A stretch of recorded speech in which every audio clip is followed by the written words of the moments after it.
Hello दोस्तों, जय हिंद। उम्मीद है फॉलो मस्त होंगे और अपनी पढ़ाई में व्यस्त होंगे। आज आप सभी को मैथ का एक टाइप का प्रश्न बता रहे हैं और ऐसे टाइप का प्रश्न अब आपको कभी भी दिक्कत नहीं करेगा। तो आइए जरा देखते हैं कि क्वेश्चन क्या है। और ऐसे सवाल आपकी परीक्षाओं में बार बार पूछे जाते हैं और इसको आप बहुत कम समय में लगाएंगे। तो सबसे पहले हम आपको बता देंगे बेसिक और उसके बाद से आप उसको बहुत जल्दी में लगा लेंगे। तो आइए जरा देखिए क्या क्वेश्चन है। जरा पहला क्वेश्चन पढ़िएगा।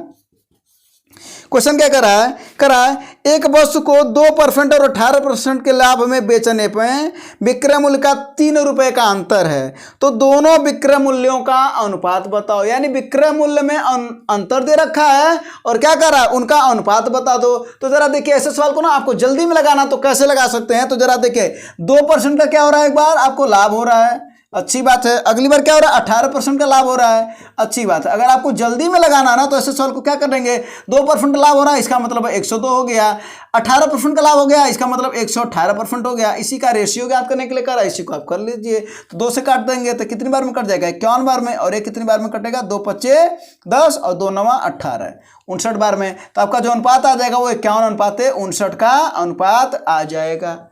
लेकिन अगर हमको बेस सीखना है तो देखते हैं कि उसका बेस क्या है, फिर उसके बाद से कुछ क्वेश्चन दे देते हैं आपको और आप प्रैक्टिस जल्दी में कर लीजिएगा, ठीक है ना। आइए जरा क्वेश्चन देखते हैं। अब इसको हम बेसिक मेथड से सीखते हैं, ठीक है ना, बेसिक मेथड से।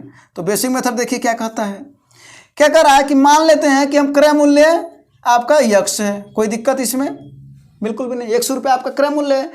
क्या रहा है कि एक बार 2% का लाभ हो रहा है और एक बार 18% का लाभ हो रहा है और इनके विक्रय मूल्यों का अंतर है 3 रुपया दे रखा है। तो जरा देखिए, तो अंतर दे रखा 3 रुपया, इसका मतलब यक्स गुणे अगर हम बात करें तो 18% का लाभ हो रहा है तो ये पहले होगा, बिल्कुल पहले होगा ना, जो ज्यादा होता है वो पहले होता है। तो क्या होगा, 118/100 और माइनस यक्स गुणे 102/100 और यही कितना रुपया दे रखा, 3 रुपया।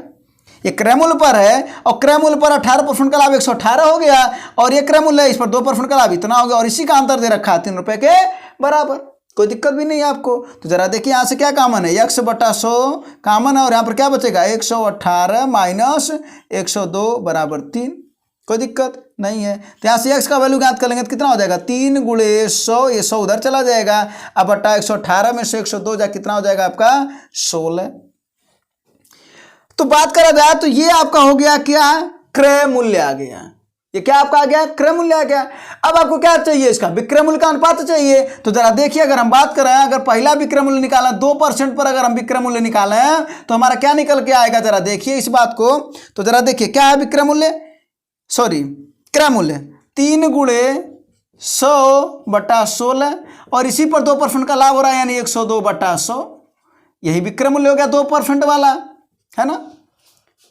अगर 18% का लाभ होता तो भी क्रय मूल्य क्या होता है, तो क्रय मूल्य तो अपना यही है 3 गुणे 100/16 और गुणे 18% का लाभ यानी 118/100। तो जरा देखिए क्रय मूल्य बराबर है तो कट नहीं जाएगा और यहाँ 100 से 100 कट जाएगा तो 102/118 आया था, तो यही तो आपका आया था ना, 102/118 बस। यानी ऐसे सवाल में अगर अंतर भी दे रखा है तो आपको कुछ नहीं करना है, बहुत कम समय में आप इस सवाल को लगा सकते हैं। तो जरा देखिए अब अगले सवाल को, अब इसको मिटा देते हैं, अब अगले सवाल को जरा देख लीजिए। अगर बात करें अगले सवाल का, ठीक है, तो जरा देखिए अगले सवाल क्या करा एक वस्तु को 4% तथा 10% के लाभ में बेचने पर विक्रय मूल्य में 3 रुपए का अंतर है। तो ठीक है, यहाँ पर 4% लाभ यानी 104 और यहाँ पर कितना 10% का लाभ यानी 110 बस।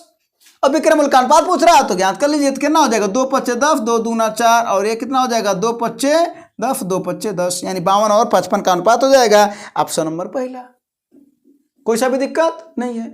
इसके अगला सवाल एक और सवाल बता देते हैं और 2 सवाल आपको लगाने के लिए दे देते हैं। तो इस टाइप के प्रश्न आप कभी भी आपके सामने आए तो आप इसको बहुत आसानी से लगा सकते हैं। और हम आपको कई बार कहते हैं कि सवाल का बेसिक मेथड सीखने के साथ साथ आपको ट्रिक भी समझना जरूरी है, क्योंकि आज के समय आपको पता भी है कि जब भी आप पेपर सॉल्व करते हैं तो आप कहते हैं कि समय कम पड़ गया। रीजन पूछा जाए समय किस विषय के वजह से कम पड़ा तो आपका आंसर क्या होता है, वो मैथ होता है।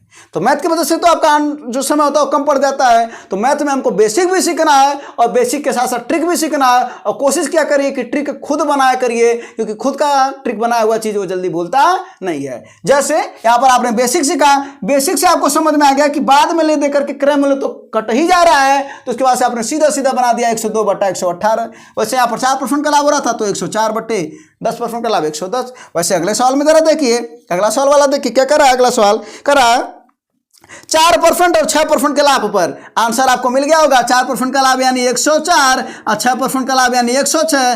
काट दीजिए इसी को, विक्रम मूल्य का अनुपात मिल जाएगा 2/5 10, 2 दूना 4, 2/5 10, 2 तिहाई 6, यानी 52:53 का आपका अनुपात मिल गया विक्रम मूल्य में।